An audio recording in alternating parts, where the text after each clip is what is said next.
Hi, my name is Vincenzo Berghella. Welcome again to another edition of AJOG MFM Live.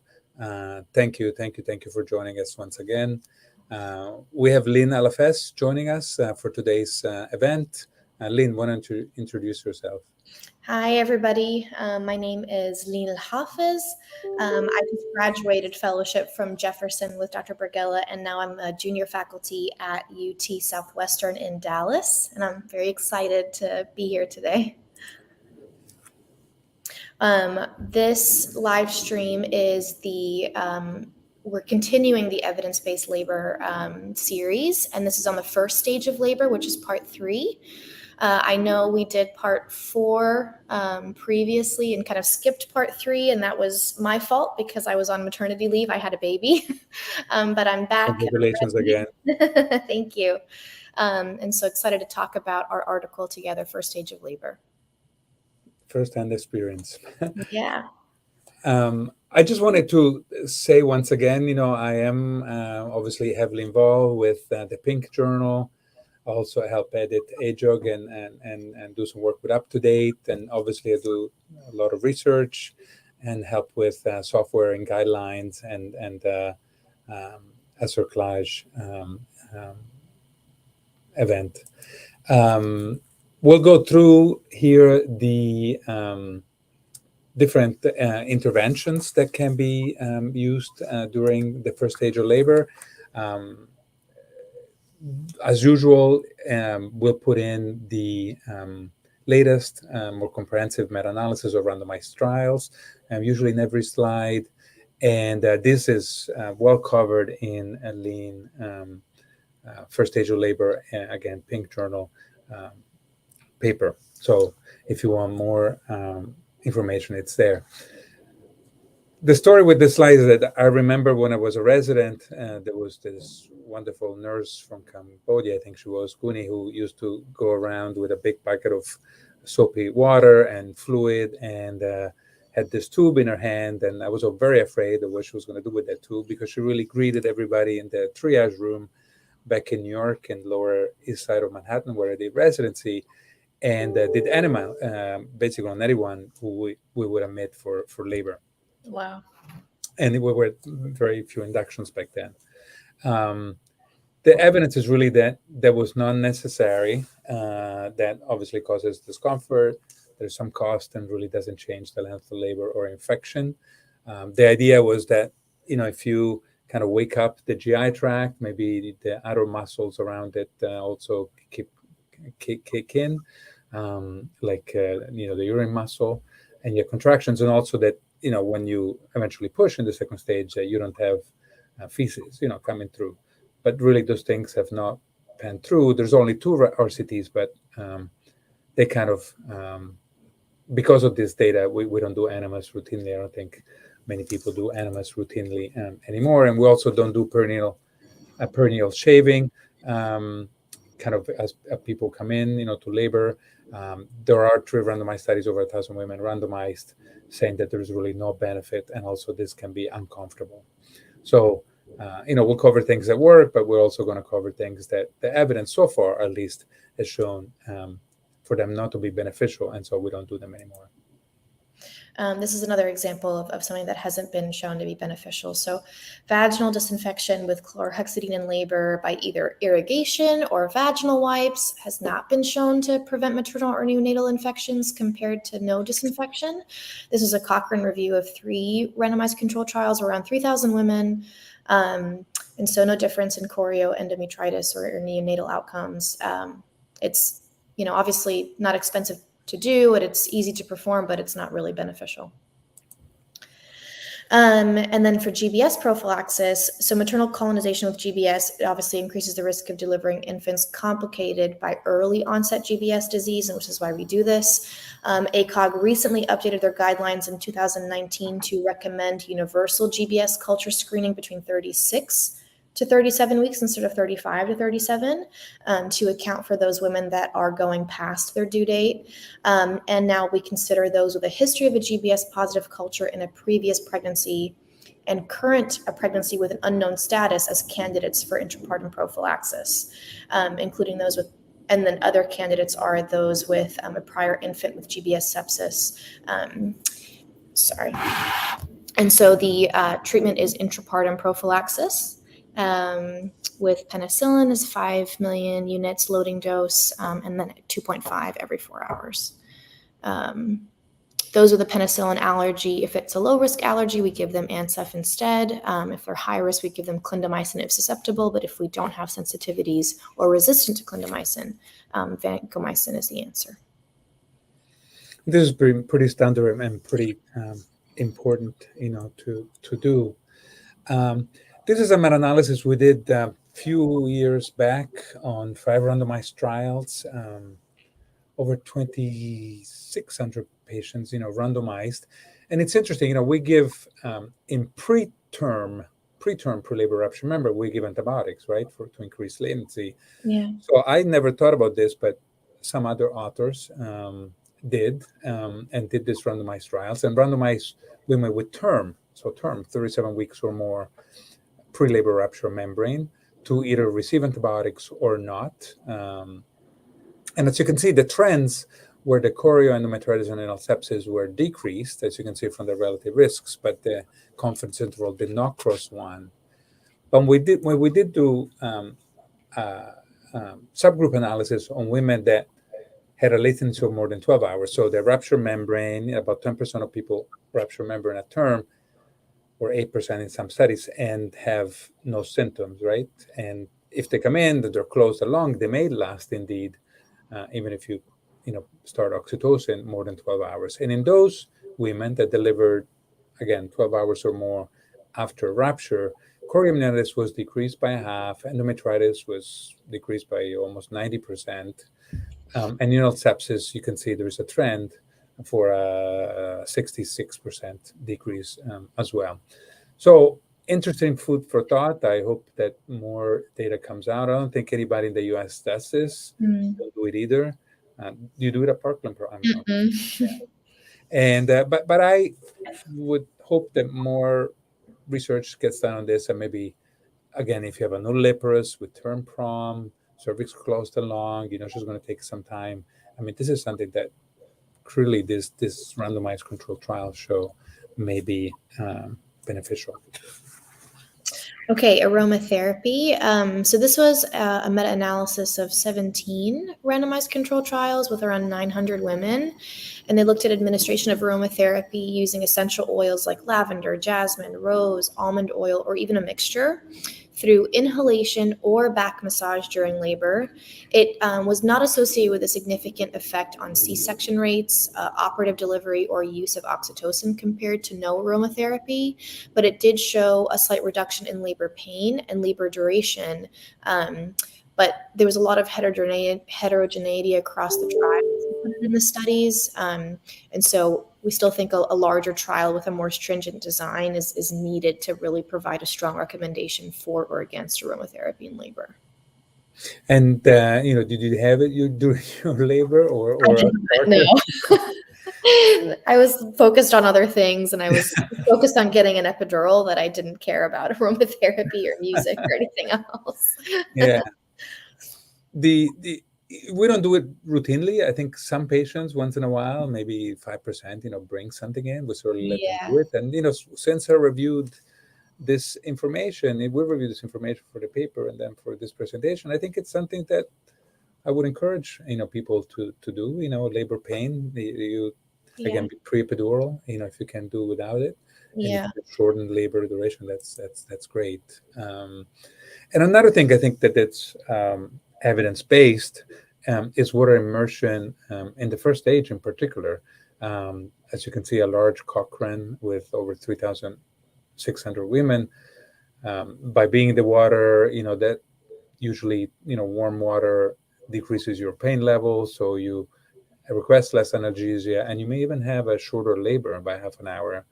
Doesn't change, your rate of C-section, vaginal delivery, or neonatal outcomes, but pain, big deal. Length of labor, big deal. So we unfortunately do not have this at Jefferson. I don't know if you have it at Parkland in some rooms, but many around the world have the possibility of water immersion in the first stage, and it's it's beneficial. We talked about water immersion in the second stage, Okay. one, and that can be done. But we also talked about water birth, and the fact that there's not as much safety data. Right. But till before the baby's born, this seems to be um, something helpful. Nutritional labor. I wish things would change more about nutritional labor. We did this meta-analysis 5 years ago, almost 4,000 women randomized. And there is one randomized study on unrestricted diet. So you give food and whatever the person wants in labor versus not. And there are other trials on low residue carbohydrate drinks, syrup, etc. And I agree more with the ACNM, the nurse midwives, WHO, and Cochrane. Their guidelines talk about no restriction on labor. Usually, women and individuals in labor know, when they can eat. When labor gets more intense, they stop eating, and by eating, these trials at least show that labor can be a little bit shorter, which again, it's beneficial. The risk of aspiration is very low. The risk that you end up with a C-section is not that high. Risk that you need general is not that high, and with precaution, the risk of aspiration is like 1 in a million. So while ACOG and people in Australia, Canada, the Royal College, keep on talking about a light diet and ice chips, etc., I think that now there is evidence to say that actually laboring individuals could eat more than we allow them, and also that fluid is beneficial. This is something that somewhat surprised me, but then when you think about it, somebody who is going for a marathon or exercising, the muscle physiologists always talk about keep hydrated, drink Right. before you go, drink during. And this are randomized trials, 7 of them, comparing 250 cc an hour to 125 cc an hour. And as you can see, the benefit of a shorter first stage by an hour, better chance of a labor being shorter than 12 hours, and decrease in C-section and C-section for dystocia. And we also did another meta-analysis, the one by Regal here, published 4 years ago, comparing D5, dextrose versus non-dextrose, and actually giving some glucose if you're not diabetic, obviously. Also shortens labor. I was disappointed. We're disappointed we didn't find really any randomized studies on drinking, water or some liquid or not. So if you're looking for a research idea, that's an easy research idea. But I will bet that again, drinking more and, like we say, maybe eating in early labor, especially, seems to be beneficial. Certainly, we couldn't find any harm, and this is something that we are currently kind of implementing. Yeah. Okay, maternal positioning. So this was a meta-analysis, 5 randomized control trials with about 1,000 women, and it shows that for 2 groups, women without regional anesthesia and women with regional anesthesia. So women without regional anesthesia who sit, stand, squat, or kneel have about a 1 hour and 22-minute shorter duration of labor, and are more likely to have a spontaneous vaginal birth with lower rates of operative delivery compared to those that are just in a supine position, but no difference in C-section or neonatal outcomes. For those women with regional anesthesia who sit, stand, squat, or kneel, which is a little bit obviously can be a little bit more difficult, no difference in rates of spontaneous vaginal birth, operative delivery, or C-section rates compared to those that are just supine. Also no difference, I think, in the duration of labor among women with regional anesthesia with upright compared to just recumbent positions.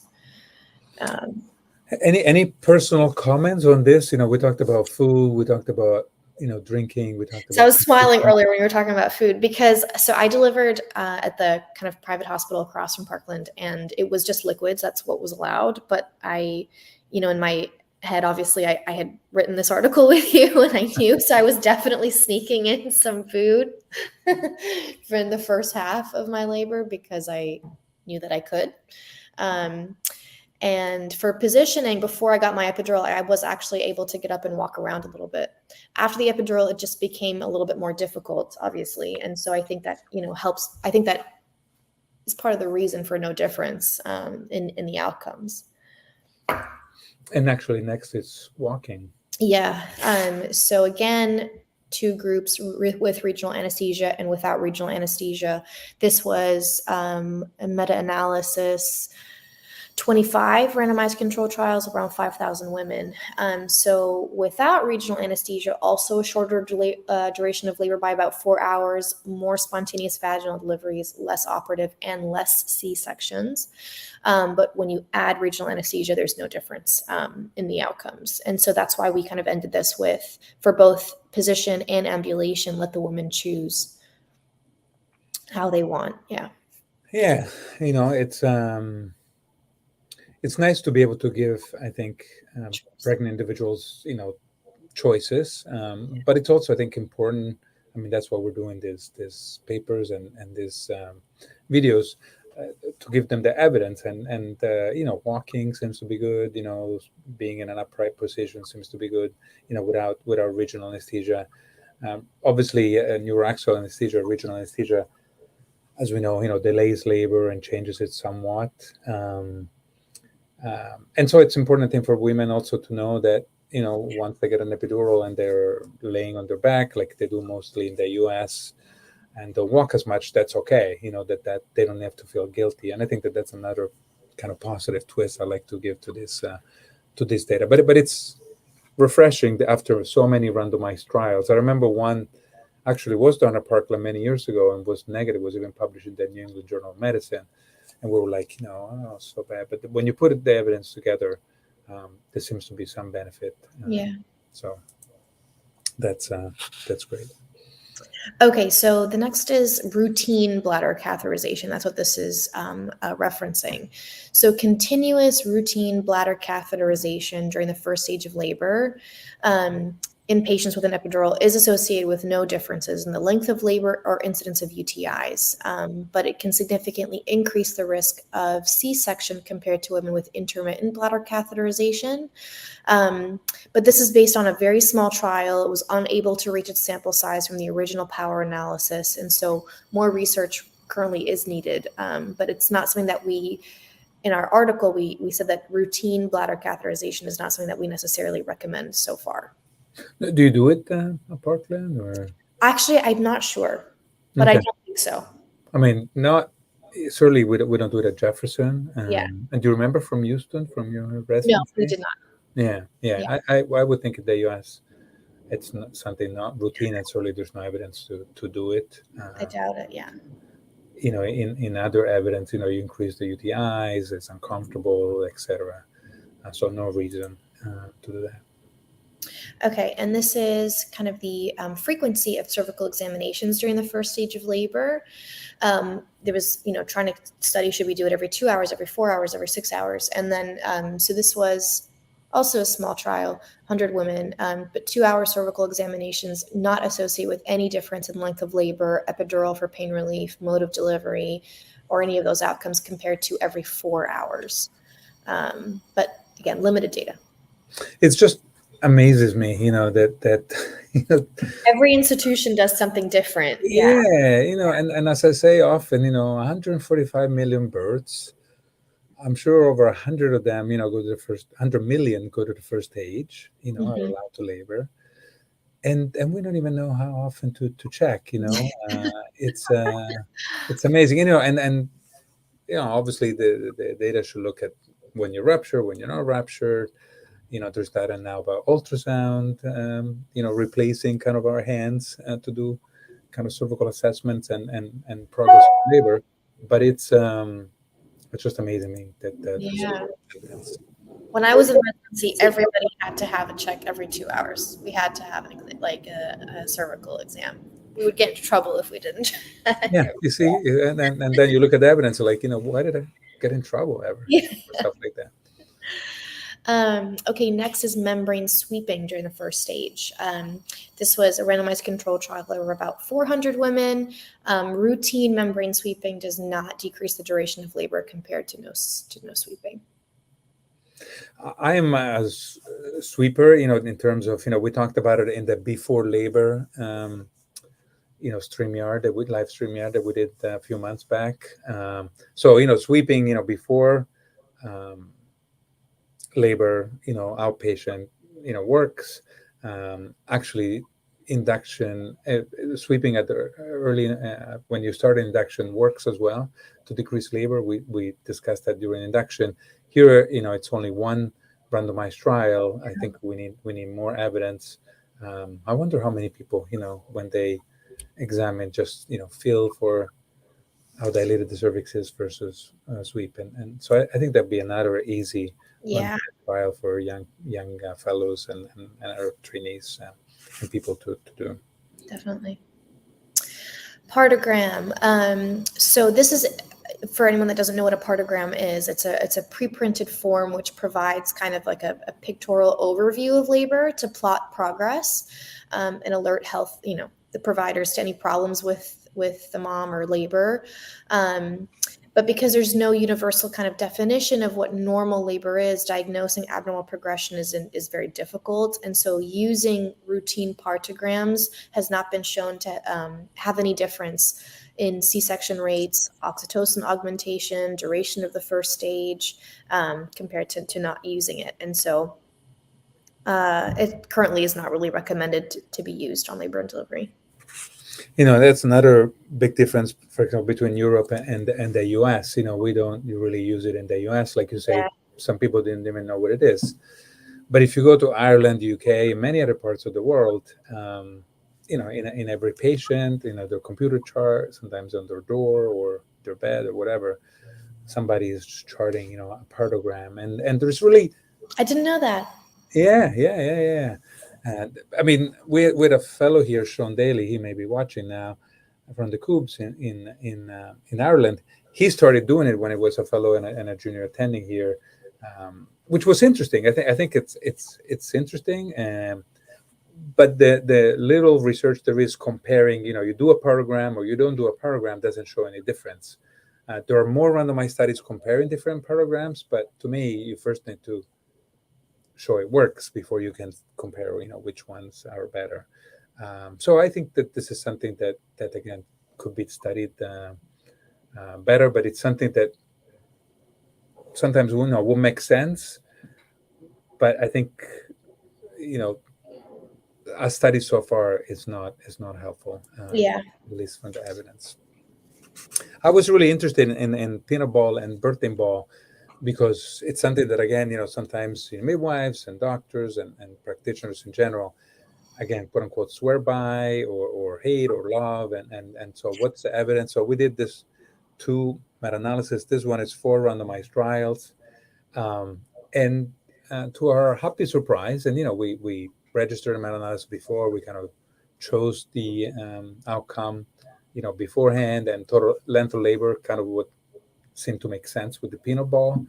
Um, and it is associated with a shorter labor and slightly higher 10% chance of vaginal delivery and lower incidence of cesarean delivery, which is amazing. This is obviously, Yeah. low risk and easy to do. Um, the randomized studies are not the best. It's a mix of nulliparous and multiparous. But certainly the evidence, again, is not for harm, but for possible benefit. So I'm now more than happy when people use peanut ball. I And used it. you used it. Oh, and so you used it early, late, or More towards the end, I would say. okay. Yeah. And But this picture kind of says the way you use it, or exactly how I used okay, it. yeah, yeah, Yeah. interesting, Yep. interesting. Um, and birthing ball, again, several randomized trials. Labor pain uh, is the outcome that most studies looked at, and it was slightly decreased. The VAS, the visual acuity score, for pain goes from 1 to 10. So, a decrease of 1.7 is probably not that much, but it was statistically significant and wasn't associated with any harm or other benefits. So again, I think birthing ball, okay to use. Um, I think a lot of people use it like sitting up and moving around, and kind of helping that vertical position we were talking about. Any comments there? I didn't use a birthing ball. Anytime I got a chance to, like, before my epidural, I just kind of walked around for ambulation. Okay. I didn't use a birthing ball. Right. Yeah. Okay, so antispasmodic agents, very similar to muscle relaxants. These are the first bullet point kind of has examples of that. They've also been studied. This was a Cochrane review of 17 randomized control trials around 2,000 women, shown to be associated with a 74-minute shorter duration of the first stage of labor. Also increased the rate of cervical dilation by an average of 0.61 centimeters per hour. And no really difference in second or third stage of labor. But however, the quality of the evidence is low to actually very low. And so they're still not routinely recommended or used.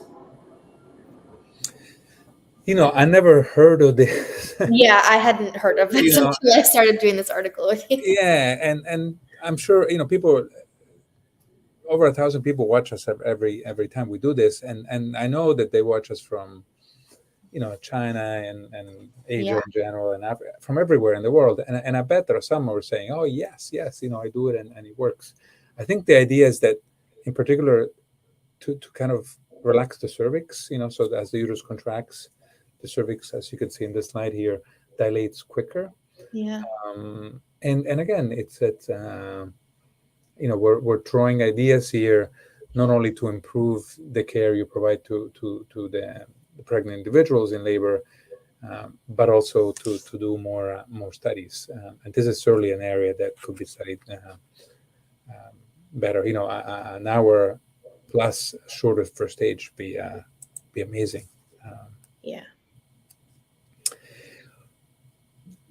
This is Cochrane meta-analysis on early artificial rupture of membranes. As you can see here, there are many trials. Some use it preventive, meaning, you're early in labor and you just decide to rupture membrane, when they're 2, 3, 4 centimeters dilated. We're talking about spontaneous first stage of labor today, mostly. While some are treatment, meaning, the labor is not progressing. She's 4 centimeters now, 4 centimeters in 4 hours, she's still intact, and you treat, by rupturing membranes. And as you can see, there's really not much evidence for benefit using it alone, rupture membrane alone, early in labor, and also not much evidence in general for treatment. Another idea for an easy study. We presented before in induction how rupture membrane after the Foley comes out, for example, may be helpful. Yeah. And it's certainly we're not against rupture membrane, but we're just showing the data and very much religiously following the data in terms of what it says about just doing rupture membrane alone. Yeah. So that's what we try to do. We try to study oxytocin alone, rupture alone. And this is, again, it's good that we're reiterating that this is just spontaneous labor versus induction. So this women that are walking in and making their own progress. So for oxytocin, treating women making slow progress in spontaneous labor is associated with a reduction in time of delivery by approximately 2 hours, without any difference in C-section rates compared to no treatment. Cochrane review, 8 randomized control trials, 1,000 women. And so very reasonable to start if you find someone that's making slow progress in labor, or they're not progressing as they should, to treat with oxytocin. We kind of put an example of what is a reasonable regimen, 2 milliunits per minute, and then increasing by 2 every 20 to 30 minutes. But also, this was another study, I think, that looked at 4 every 4, or 4 every 15 minutes, and that showed a shorter duration of labor with less C-sections. So oxytocin alone in slow progressing labor definitely does have benefit. Yeah, I we live by this, Lynn, and there's a lot of controversy. I'm sure each of us is slightly different augmentation, as we call it here, guidelines. I think that we still have, 2 by 2, the second bullet there.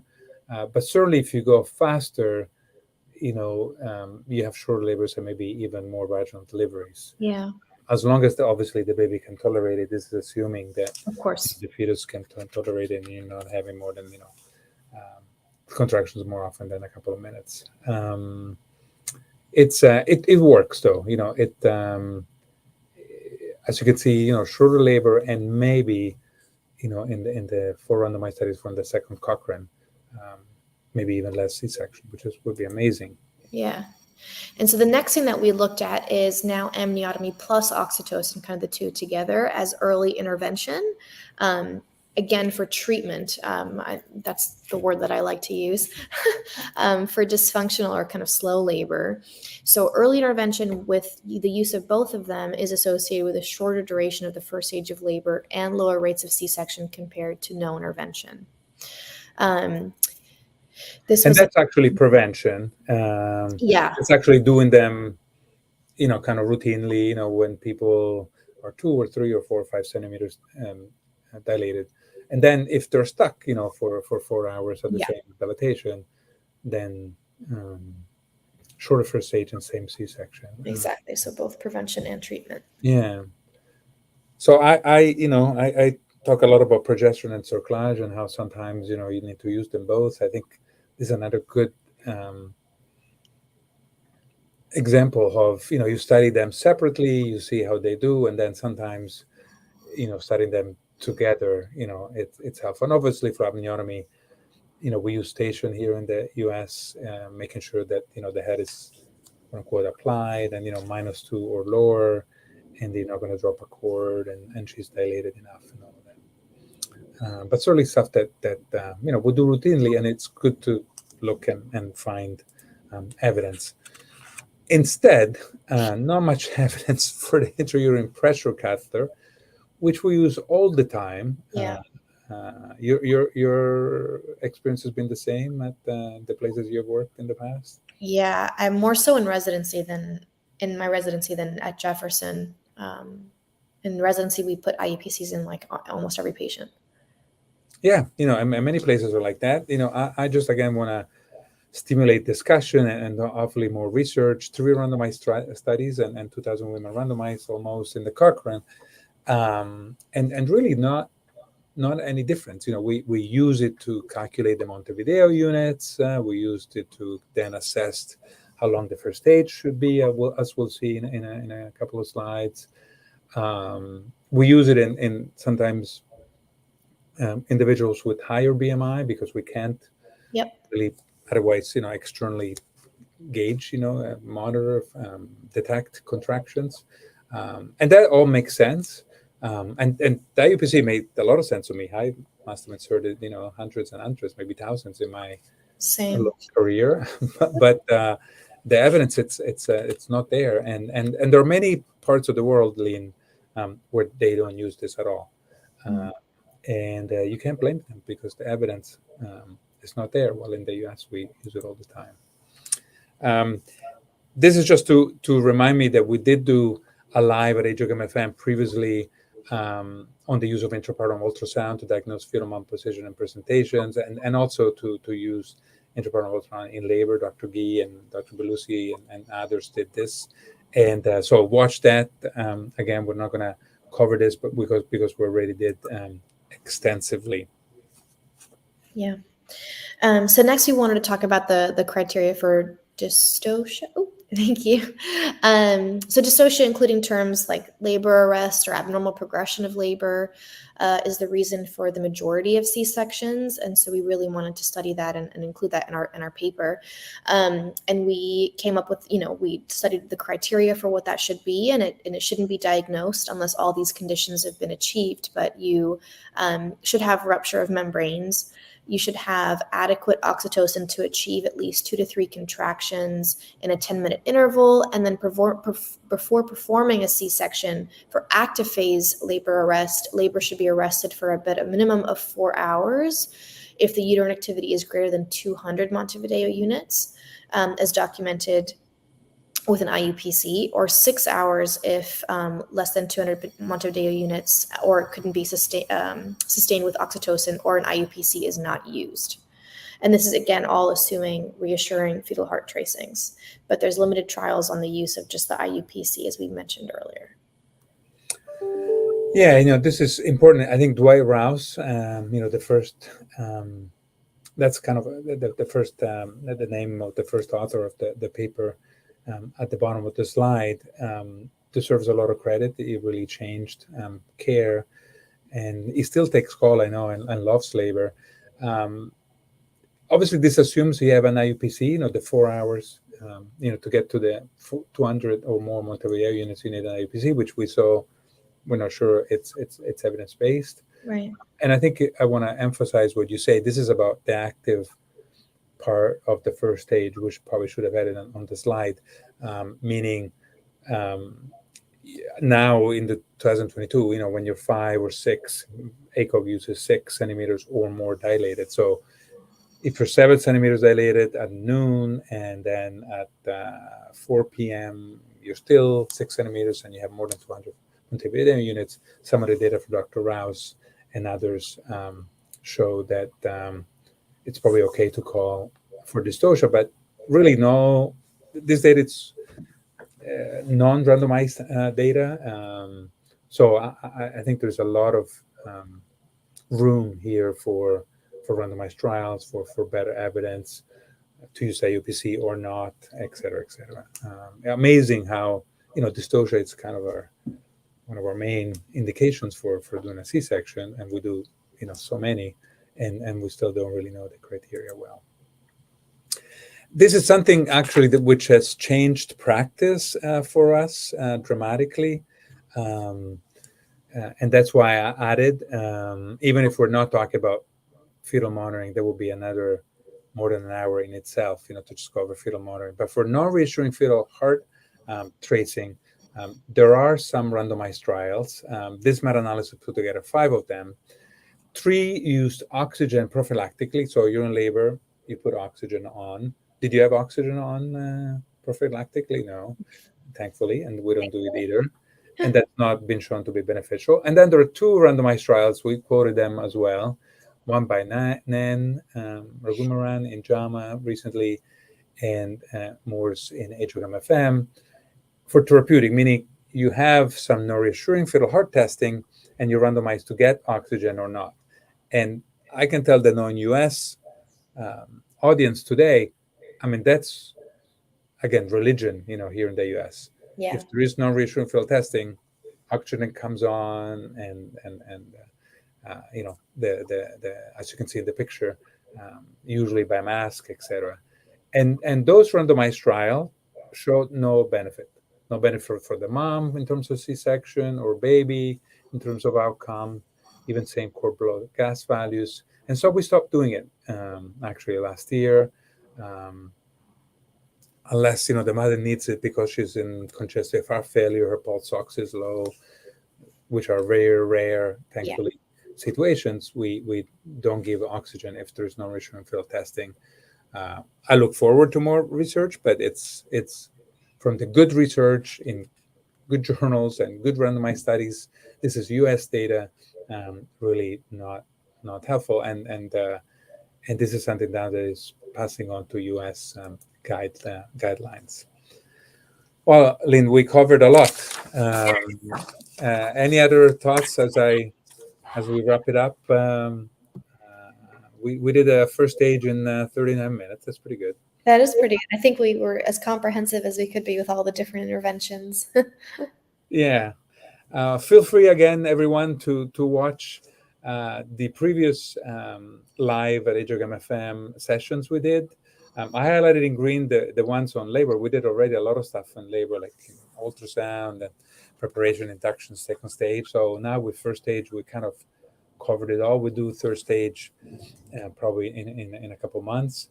We covered a lot of other things, as you can see here, COVID and twins and progesterone and review process, steroid timing, and we have more coming. You can follow us, as always, on Twitter, YouTube, Facebook, and even LinkedIn now. Thank you for the ones. I'm not going to show the questions because they're mostly, you did great, and thank you, etc. As you can see here, clapping, etc. So thank you for Thank you. support.